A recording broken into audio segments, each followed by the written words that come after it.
Welcome to the latest edition of the Cranky Curmudgeon's Corner. My name is Paul Thomas, and this evening we are going to be talking about sedition.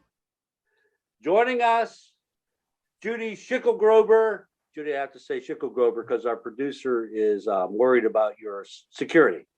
And Thaddeus Paul Hamus.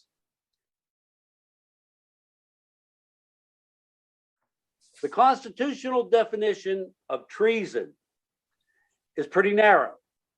It deals with citizens who provide assistance to the enemy in time of war. We should remember that Trump's definition included members of Congress who didn't give him a standing ovation at the State of the Union speech. So we have a broad range of disparity between those interpretations of what treason is. Before getting into our discussion on sedition, I'm interested in hearing what kind of activity you feel should qualify as treasonous. Thaddeus. While I personally regard this as treasonous, I am aware that in the absence of a declared war, legally declared war, it doesn't rise to the legal definition. But in recent months and years, the handing over of party campaign information to Russian operatives while knowing that those operatives were trying to involve themselves in our election from outside so as to assure or at least favor Putin's choice for the United States president.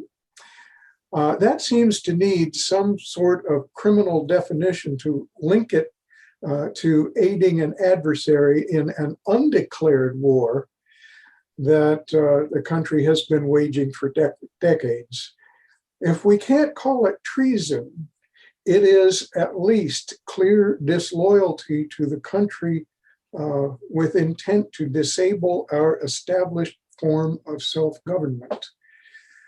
We can't call it treason because the treason is a narrow definition. We need a legal definition for what got done to us back in 2016. Okay, that's very fair. Judy, do you have any thing that you would, any activity that you know that you feel would serve as treasonous in your mind? Well, I'm not sure I can be specific. I'm pretty sure it's not Trump's definition.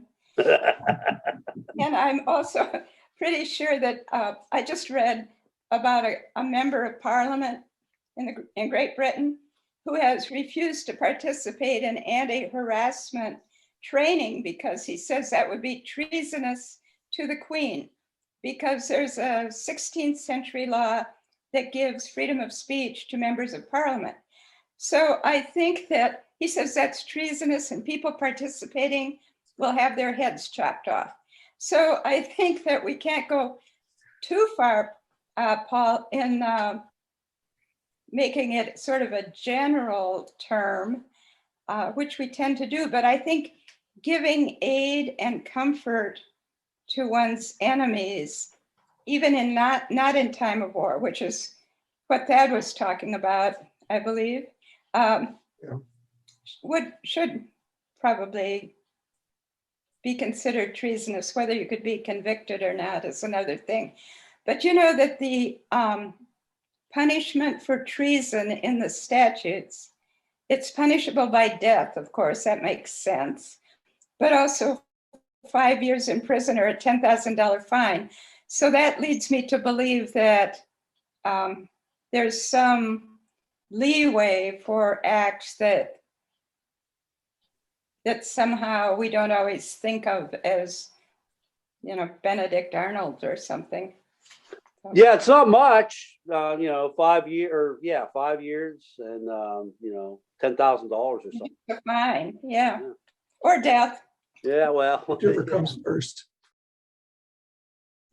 The principles on which this country is based are debatable.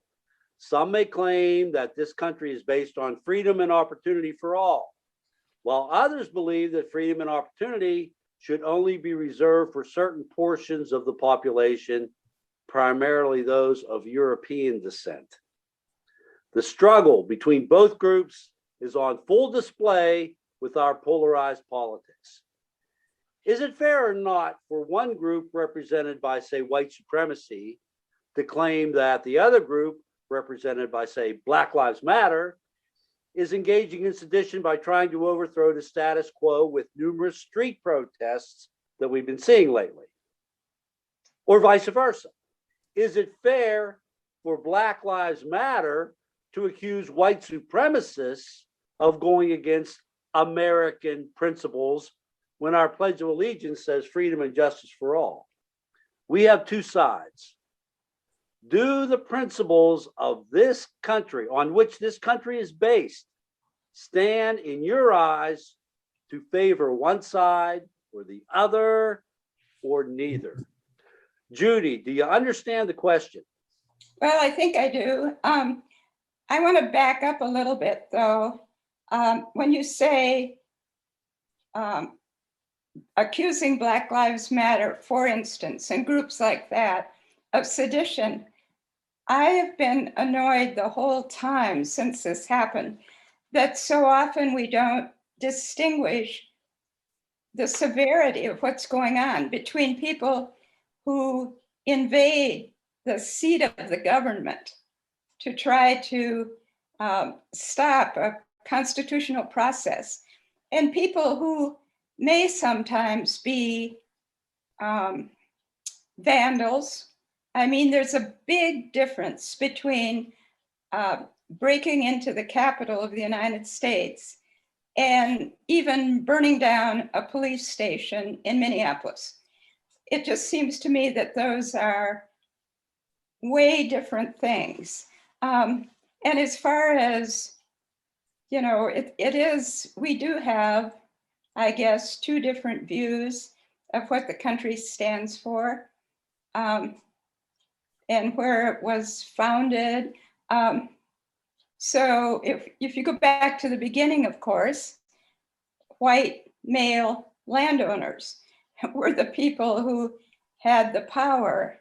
But I think also when the Constitution was written, you know, in order to form a more perfect union, better than the Articles of Confederation, but also not a perfect union, but a more perfect union.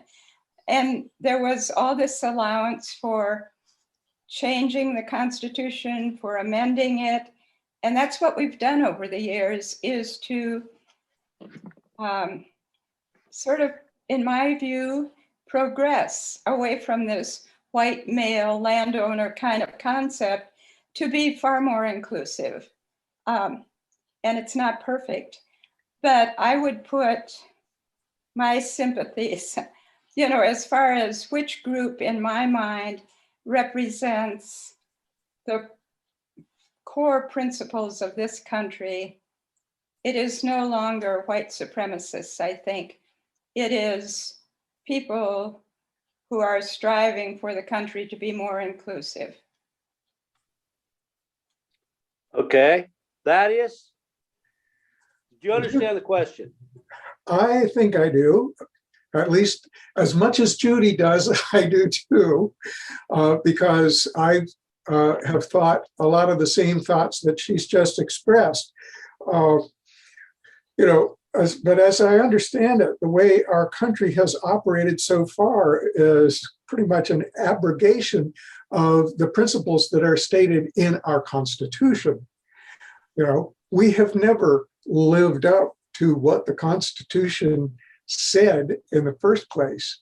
And the fact that they did put in language saying toward a more perfect union, rather than saying, you know, this is it, this is the recipe for an absolutely perfect society. They acknowledged that what they were doing was imperfect. And some of them, reading contemporaneous writings to the writers of the Constitution, there were issues that they knew they weren't, you know, they didn't have the end result on. And the possibility that there were some things that they were not aware of that were going to need to be perfected as time goes on. And so, that's why we have all those amendments, and hopefully we will get more. But yeah, that's about Okay, so you talked about the principles that were initially, I guess, conceived and then have really been abrogated by the history that we've lived. Yeah. What do you consider that would be the core principles of this nation now in 2021 as an observer of what our society has become? Yeah. Well, in light of what our society has become, we are still not there. We have not arrived at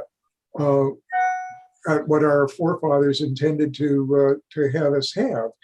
I'm saying what we say we are, what our core principles are said to be, is that we're a nation governed by law, established and maintained by mutual consent of all citizens, in which individual rights, liberties, and opportunities function in balance with the public obligations of the people, the honoring by all of the rights of each other, and universal contribution to the common good. That's what we're, I believe, aiming for. Where we are right now, well, actually, we're all at one another's throats arguing about everything. But those principles got put down by our framers 250 years ago, and they still stand as our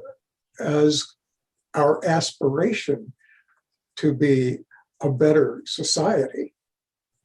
So that's as close as I can get. Yeah, you're basically saying we're just not there yet. Yeah. And we're not even close, actually. No, it seems like we're slipping farther away. Yeah, okay. Judy, what do you think about the core principles of this American society in 2021? Can you articulate them? Do we what? I'm sorry.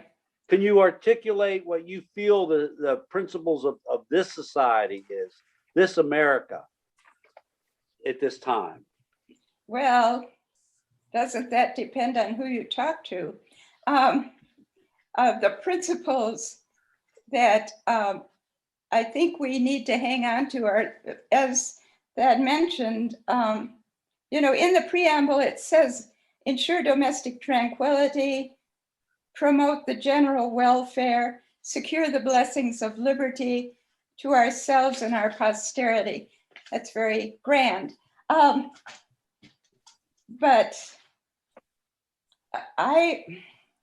it's hard to say what principles we stand for now. I mean, half the country might want us to stand for truth and justice, and half the country is doing everything they can to hide the truth and protect injustice. So I'm not sure. That's a hard question. I'm not sure what we stand for right now. Yeah, when I came up with that question, I knew it was not going to be easy. That I just wanted, to hear what you thought about, like the aspirations put together in 1787 and what we really have in front of us right here in 2021. Yeah, it's tough. When we examine sedition in the strict legal sense, we need to go to Title 18 of the U.S. Code, Chapter 115, which Judy has sent me to, and that has a bunch of separate sections. Looking at the sections that most apply to January 6th, I found Section 2383, which states, whoever incites, sets on foot, assists, or engages in any rebellion or insurrection against the authority of the United States or the laws thereof, or give aid, or comfort thereto, shall be fined under this title or imprisoned not more than 10 years or both, and shall be incapable of holding any office in the United States. It seems clear to me that anyone who attacked the police or entered the Capitol on January 6th violated this statute. Can you see any mitigation that these defendants could cite that legitimately absolve them from doing up to 10 years in a federal lockup? Judy, tell me what you think about 2383 and what happened on January 6th. Well, it clearly covers it, I would say.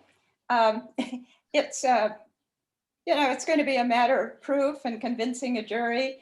And we already see some of the defenses that they're raising. It's almost like the devil made me do it. But, I can imagine someone saying that they weren't in insurrection against the authority of the United States because the leader of the United States told them to do it.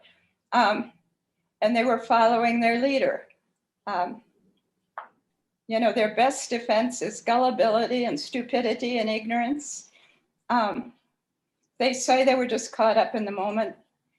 They couldn't think for themselves. I don't see a defense for this. But I don't want to be the defense lawyer on these cases because it seems like anything you say will seem foolish, really.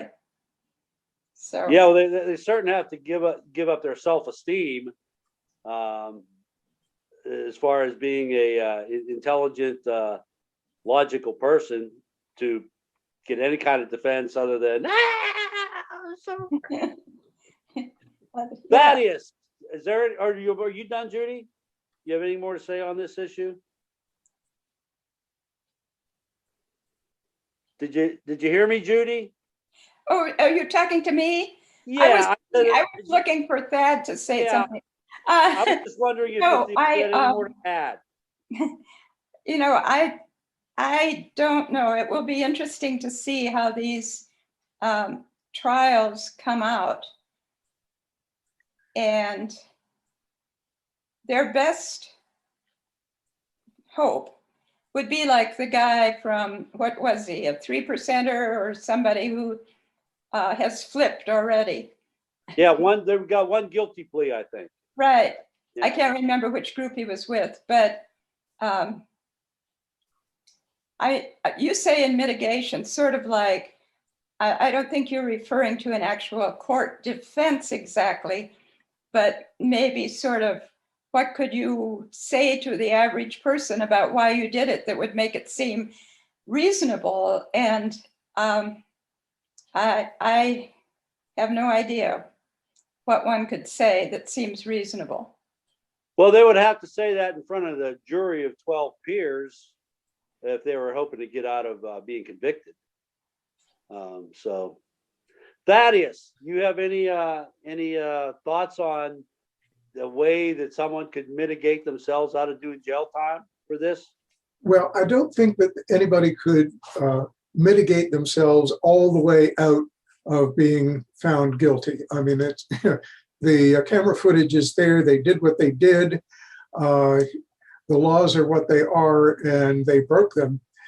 The only, little bit of mitigation that I have, and again, this is not a not guilty plea, because we all saw, the whole world saw that it didn't work in Nuremberg, so it's not going to work here.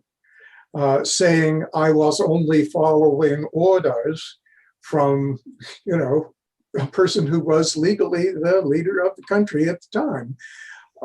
I would say that in deference to the gullibility and the stupidity of these people to follow a leader who was clearly a loose cannon, that not when it's time to decide guilt or innocence, but when it's time to decide how much of that 10 years they're going to serve, the judge might be a little bit lenient with some of them, people who did not do a whole lot of violent damage or anything like that. They might get off a little bit looser because of their claim that they were doing what the President of the United States was urging them to do. But no, none of them should get off at all. Well, probably very few will do the full 10. Yeah. I imagine, something will go into the judge's mind that's going to be from a 1 to 10 maybe, or maybe, time served, or who knows? That's why I asked the question. Yeah. And we fight like hell. And if you don't fight like hell, you're not going to have a country anymore. Yeah. Okay, on February 13th, 2021, 57 United States senators found Donald Trump guilty of inciting the insurrection on January 6th. If he was tried for violating Section 2383, which we just went over, do you think that a jury of 12 citizens would find any differently than those 57 senators? That is.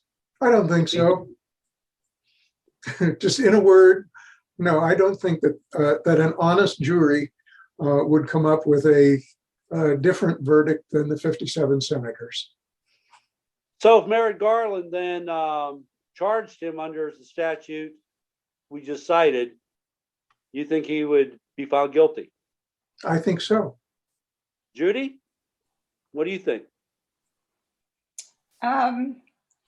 Tried in DC, I think perhaps he would be found guilty. 57% of the Senate, that would be 8 out of 12 jurors.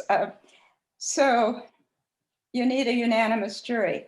But I think that in certain locations in DC, which is where I expect the trial would be, he might very well be convicted. This seems cynical, but this is the kind of issue that I'm afraid a juror's political biases cannot be overlooked. And so, thank goodness he's not being tried in, say, Alaska or somewhere like that. But I am not so sure. I hope you're right, Ted. Yeah. Well, yeah.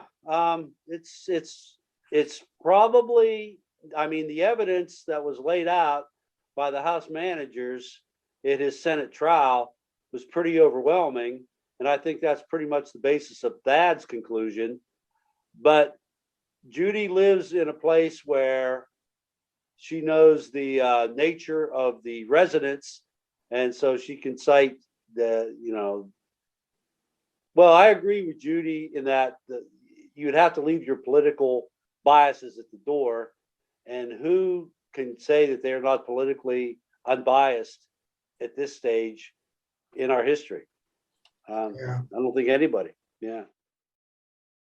Tens of thousands of votes. They came in duffel bags. Where the hell did they come from?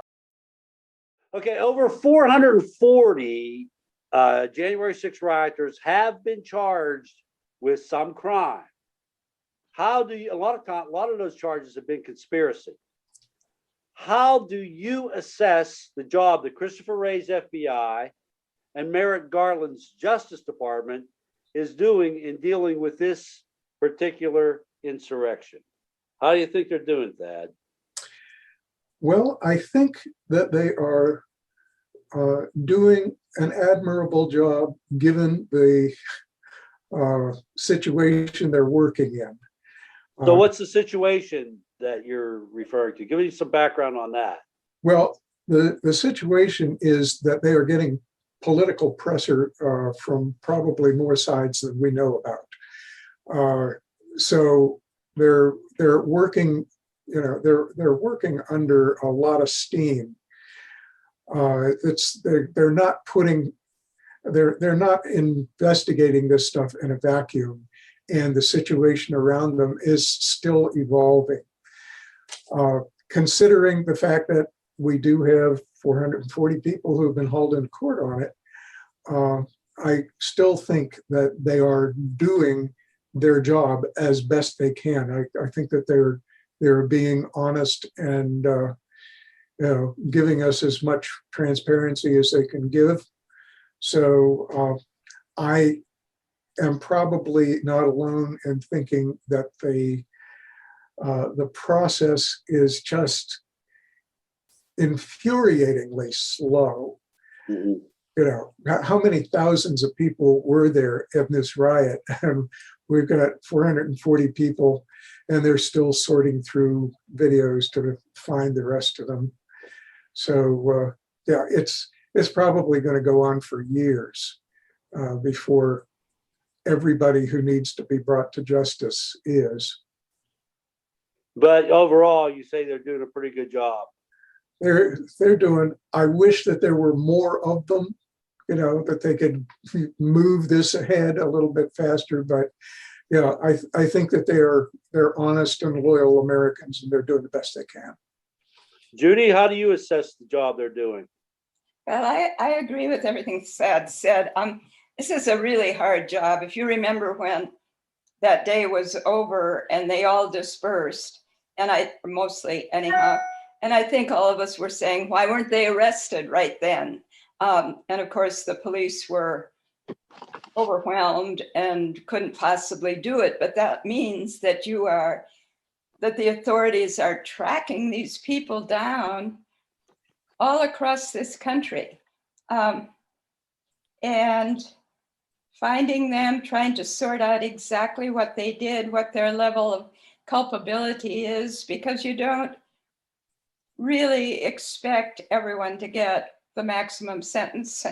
And so you probably, some of them have just been charged with trespassing. Those are the ones sort of wandering around looking silly. So I think it's a monumental job. And as far as I can see, they're doing pretty well. I agree with you both. I think they're doing a good job given their enormity of the job that they're tasked with.